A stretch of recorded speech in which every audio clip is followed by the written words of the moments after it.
अस्सलाम वालेकुम। आप देख रहे हैं सबसे पहले पाकिस्तान। मानसून बारिशों का आगाज़ हो चुका है।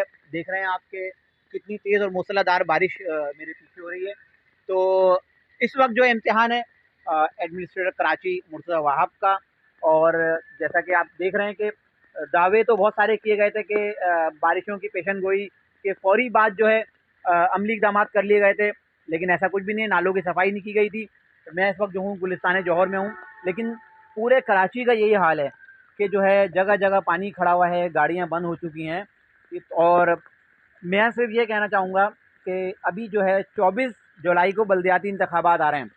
ये वक्त है देखने का, ये वक्त है देखने का कि आपके लिए किसने काम किए हैं। काम नज़र आ रहे हैं।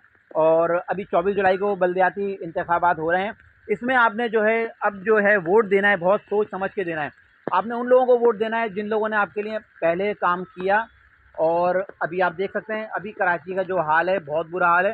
पूरा कराची जो है इस वक्त जो है समंदर बना हुआ, तालाब बना हुआ। मैं अभी जो है तारिक रोड की तरफ से आ रहा हूँ। बहुत मुश्किलों से पहुँचा हूँ मैं अभी गुलिस्तान जौहर। और अभी तो बारिश उस तरह बरसी भी नहीं जिस तरह से पेशन गोई की गई थी। ये बारिश का तो अभी समझे धुआंधार वाला पहला स्पेल है। और पहले स्पेल में ही सिंध हुकूमत के जो दावे थे, जो कि हमने जो है इंतज़ामात करे हुए हैं और बारिश का पानी फौरी तौर पर निकाल दिया जाएगा, लेकिन ऐसा कुछ नहीं है। बहुत बुरे हालात हैं। और मैं तमाम लोगों से भी कहूँगा कि अपना ख्याल रखें, ख़ास तौर पे बिजली के खंभों से दूर रहें, और जहाँ पानी ज़्यादा खड़ा है वहाँ बिल्कुल ना जाएँ। तो अभी 24 जुलाई इंतखाबात करीब हैं। अब फैसला आप लोगों का है कि आप लोगों ने किन को लेकर आना है। इन्हीं लोगों को लेके आना है या उन लोगों को लाना है जिन लोगों ने आपके लिए अमली काम करना है। बहुत बहुत शुक्रिया।